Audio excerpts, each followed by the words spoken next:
Good morning, everybody. Brandon here with WxLive with another tropical update.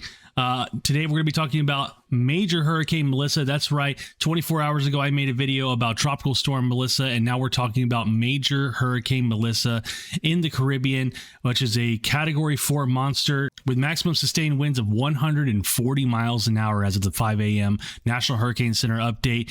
And this thing has just become a monster overnight, as you can see on the satellite loop above me. I did like a 24-hour satellite loop for you guys so you can kind of see the development of the storm.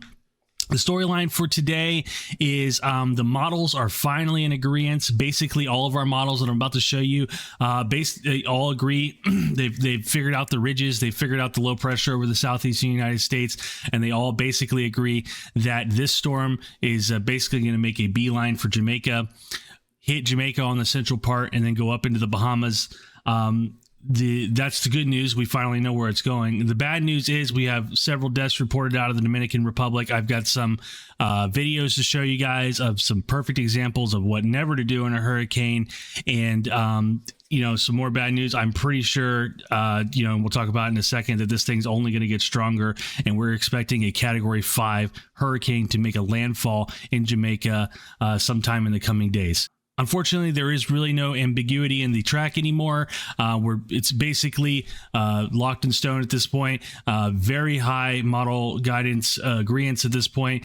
So for all the folks in Jamaica that are watching, please make sure you get your preparations in order. Please, you should be done with your preparations by now. This is going to be a major, major storm. It is going to make a direct hit on the island of Jamaica, and I can't implore this enough. Please get to a safe spot. Please get to high ground. Please get to safety.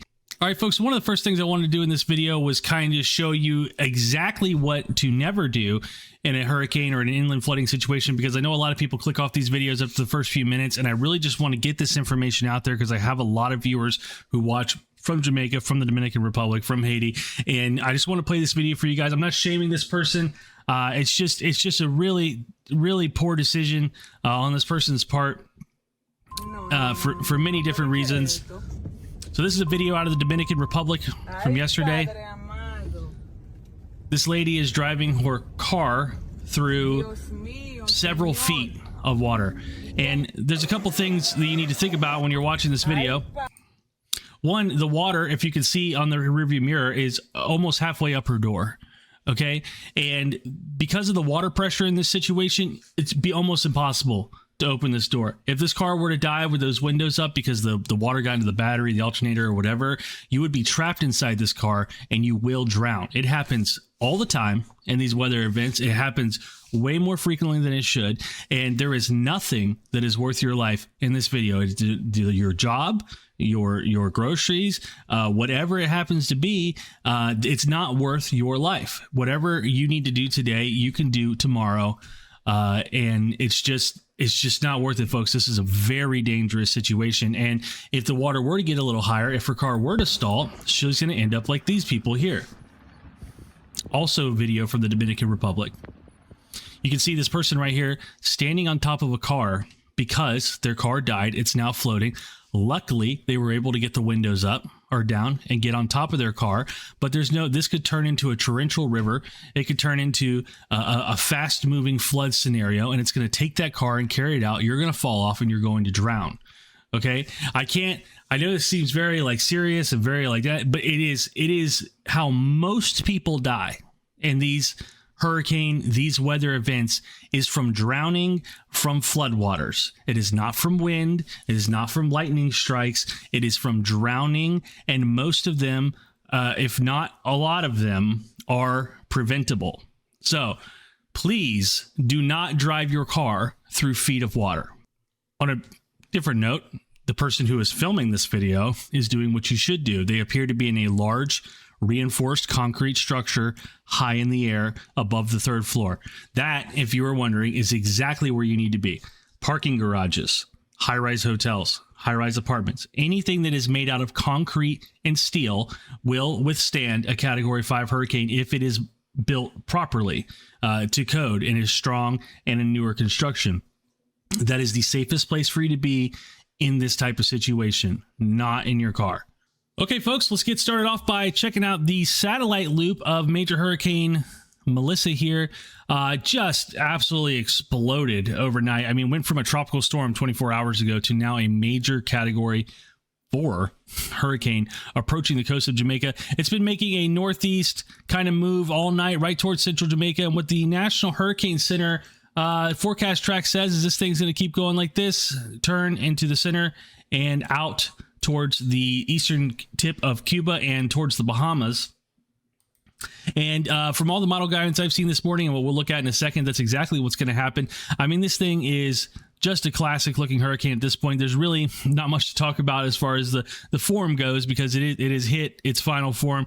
You've got some amazing exhaust outflow here. You've got the entire region kind of spinning around the low. And really no dry air entrainment to speak of, nothing really to weaken this storm that I see in this picture. Everything is looking really conducive for some more rapid intensification, as we are now expecting a Category 5 hurricane to hit directly in the island of Jamaica. Remember I was talking yesterday about the shear up high with these thunderstorms. If you can see, there's some thunderstorms firing off overnight just to the west of Major Hurricane Melissa here. And you can see that the tops of those thunderstorms are not being ripped to the east just as fast as they were yesterday. It's kind of a slow meander, and that kind of just tells me that the upper level environments have become way more conducive, and the shear value is probably almost nothing on this storm right now. And like I said before, no dry air, no shear to speak of. The waters here are just as warm as they can be, and it's a perfect environment for this thing to rapidly intensify. I mean, you saw it yesterday. This hurricane was located somewhere in here, and it was not a hurricane, it was a tropical storm, and now it is a Cat 4 in less than 24 hours. And that's kind of what we've been forecasting, folks. It has unfortunately come to fruition, and the impacts really cannot be overstated for the island of Jamaica. A lot of things that I've seen people, like, they're not talking about the storm surge flooding, right? Major storm surge flooding into this area of Jamaica. You got to remember, what is storm surge flooding? I'm just going to give you a little breakdown real quick, a little layman's term. The hurricane spins in this direction. The hurricane spins counterclockwise, right?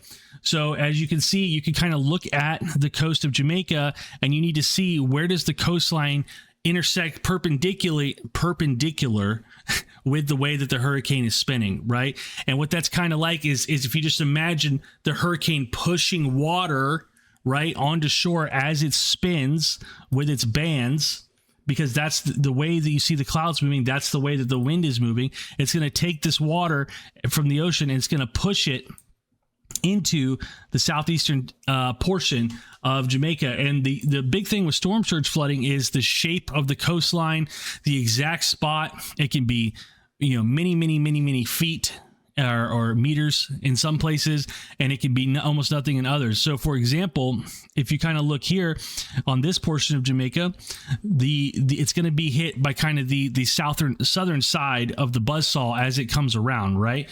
So the wind is going to come this way and then come down because the tropical storm is spinning, the hurricane is spinning.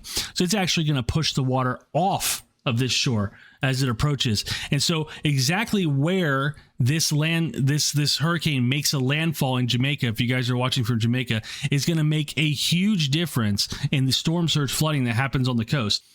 I hope that makes sense, guys. I'll say it for you one more time for those watching at home and trying to determine if they're watching in Jamaica what they should do. First of all, you should listen to your local emergency folks, your local weather people there. That's what you should do. Get to a high-rise concrete and steel building, and definitely don't be in your car. But as far as like storm surge flooding impacts, if you happen to be somewhat lucky and end up in, say, one of these areas right here, and the hurricane kind of goes like this, well, you're going to get hit by the western side of the storm, which is actually blowing wind south and away from the shore. Unfortunately, though, it does look like a worst case scenario for Kingston area, which is right in here, because if the hurricane kind of moves and turns like this, it's going to push on its northern and northeastern side water right into that little where Jamaica kind of dips right here. These two bays right here are going to catch most of the brunt of the storm surge flooding, and you're going to end up with a catastrophic storm surge flooding in those areas. Really can't overstate this enough, folks. If you are in Jamaica, please get to a safe space now. This is going to be very bad in a storm surge and a rainfall and a wind perspective for you guys. It really is a worst case scenario. Okay, we're looking at the 24-hour infrared satellite loop here. Just kind of put this on here, guys, so you can get a look at how this storm has been developing overnight from a tropical storm into this Category 4 monster hurricane as it approaches Jamaica. Let me give this a refresh real quick because that is just about as annoying as it could be. So you can see that it finally got its act together with the eye, with the cold thunderstorms around the warm center. And you can see those thunderstorms if I pause it. Here. You can see those thunderstorms really starting to develop around its core. Really high, really strong thunderstorms. And that is a sign of rapid intensification. And it did bear fruit because just a couple of hours later, we did get this eye to form. And it is crazy that this eye only formed. Let's see here. So this is still kind of a messy eye. So like I'll say like right here, this is 5:25Z, so about 6 hours ago on satellite images when the eye formed, and in just that time we've got ourselves a Category 4 hurricane. I mean, this is one of the most impressive intensifications I have ever seen in a hurricane, and I've been tracking and following hurricanes for almost 30 years. So this is from a satellite perspective, to watch this thing intensify has been just nothing short of incredible over the last 24 hours. And I'll let that play out for you again so you can see the path from tropical storm to major hurricane. Okay, let's take a look at the National Hurricane Center's official forecast track here. We've got Major Hurricane Melissa just south of the eastern tip of Jamaica right now. And like I was saying before, it's going to take a little jog to the middle part of the country and then kind of turn and go straight and up the eastern coast of Cuba and then out into the Bahamas. We're going to take a look at the model guidance here. Not really a lot to say about this, besides the fact that I agree with it. All of the models agree with it. At this point, it's pretty much locked in stone. And some point around 2 a.m. on Tuesday, we are going to see a landfalling Category 4 or 5 hurricane to the island of Jamaica. Okay, something interesting I did want to show you guys. This is the HAFS-B model. This is the NOAA and National Hurricane Center model. It's a hurricane model. I really like it for strength, not so much track. And it's done a good job so far of depicting how strong the storm is going to get. But it's something very interesting, what we call model verification, right? So this is the 0Z, the latest run of the HAFS-B model. It is, I've got it in plus 12 hours, right? So 8 a.m. on October 26th. It's currently 6:34 a.m. on October 26th. And the National Hurricane Center's model, the HAFS-B, is predicting a 955 millibar low at this point in the hurricane's life, right? So that's basically right now. So it's a couple of hours from now. We're expecting it to get all the way down to 955, right? So let's just take a close look at the National Hurricane Center's latest forecast advisory, which was released just an hour ago. The estimated minimum central pressure measured by the reconnaissance planes is 944 millibars, right? So that means that the storm is 11 millibars stronger than was forecast by the model right now. And that's why, guys, it's really important to take a look at it, at everything. And so keep that in mind, that as we run this model forward, okay, the hurricane is already 11 millibars stronger, which is a lot, by the way, than it was forecast to be on the latest model run. So I'm thinking this model run, just by verifying it with my own eyes, is on the weak side. So let's take a look at that as it approaches the island of Jamaica. Kind of going for a central hit just west of Kingston. And the lowest we get is 932 millibars on this run, which is in the weak Category 5, strong Category 4, category. I would say if it was 925, it would be in the definite category, Category 5 kind of level. But we do know that already, as of the running of this run, it is invalid because this hurricane is significantly stronger than it is already on this model. It's expecting in 2 days it's going to be 932 when it's already 944.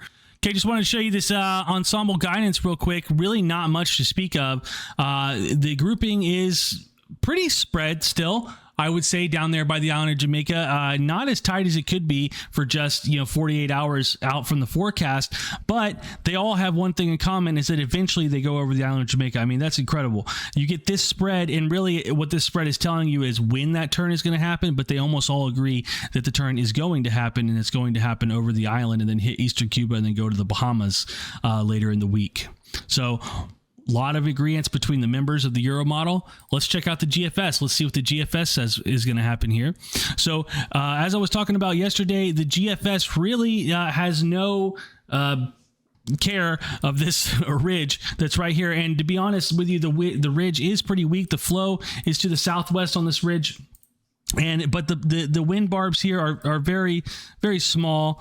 They're not really going to have much of an impact at all on this hurricane. It's basically, the GFS is saying this hurricane is going to act like the thing's not even there. And that's what it does when you run it out. It kind of just goes to the west. West, west, west, west, west, west, not to the southwest. It's not getting pushed down or anything like that by the edge of the high pressure system. And honestly, the only thing that has steered this hurricane in the last 5 days, which is crazy, is this little itty bitty trough that's forming over the southeastern United States right now, and it's going to come down, dip right about here. And this isn't, by the way, folks, this is not even the big trough that we were predicting. The big trough that we were predicting earlier in the week is this one right here. That's currently coming down. I mean, that's a video in itself. What's going to happen to the southeast there? It'd be very cold next week in the southeast. But anyways, this little itty bitty trough comes down. It's the only thing that's given this thing flow in the last couple of days. You can see the winds aloft here very strong to the northeast, east northeast, and the hurricane's basically going to get caught in that and get pulled to the northeast with it and out to sea. That's the GFS. All right, let's take a look at the Euro. Does the Euro think the same thing? Well, let's find out. So, right, you can see that ridge is still present on the Euro, further east than it is on the GFS, and a little stronger than it is on the GFS, but it doesn't matter. The hurricane continues to move western into it as that ridge erodes. You can see that ridge kind of moves back over Mexico here, out of the way as this this trough kind of digs into the southeast a little deeper than it does on the GFS. Makes it to Jamaica and basically turns in the exact spot that it did on the GFS. So this is when I say, folks, we've got model agreements. I mean, if I put these two side by side in random, would you be able to tell which one is which? I don't think so. I mean, they both are basically saying the same thing. This ridge is going to erode.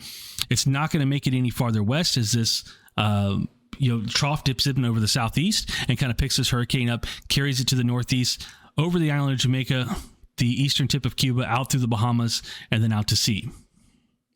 By the way, to note, I think there was a lot of folks talking earlier in the week about this thing hitting New England or whatever. Let's one thing at a time, folks. I'm not really seeing that in the forecasting right now. Okay, let's take a look at our daily look at polarwx.com/tropical, the ensemble of ensembles, the God King of ensembles, the mega pint of ensembles, the grand ensemble from polarwx.com, where it takes all the ensembles from every hurricane model known to man and puts them together into a mean. And what does that mean say? It says the same thing that I've been saying all morning, that this thing is going to go to the west, take a turn over central Jamaica and into the Caribbean. Now, I've been getting some folks from Jamaica asking me, where exactly on the island it's going to be the worst, or where they should go. I'm in central Jamaica, I'm this, I'm that. At this point, folks, it doesn't really matter. It does appear that the rainfall is going to be worse for eastern Jamaica. The National Hurricane Center now predicting up to 40 inches of rain in spots for eastern Jamaica, which is just crazy. That's almost 4 feet of rain. folks. I mean, 750 plus millimeters of rain is an insane number. For the king scenario, we're looking at 20 to 30 inches, probably more in isolated spots. Looking for isolated 30 plus more inches in the next 4 days in the western tip of Haiti, and isolated 20 plus inches still remaining for the Central Dominican Republic. I've had a lot of people ask me, hey, I'm going on a vacation to the Dominican Republic. Am I safe here? I mean, the answer really is no. I mean, these countries, for folks that are going on vacation anywhere in this part of the world next week, just know that it's not just, oh, am I going to get rained on? Am I going to have effects from this? Is it going to take my cruise ship out to sea? Whatever your fear may be, it's that this hurricane is going to have a major impact on these countries, and traveling here when they're trying to restore their water, trying to restore their power, trying to get their roads rebuilt, trying to, do medical on folks that are trapped, things of that nature, is probably, not the best decision in the world. But like I said, you make your own decision.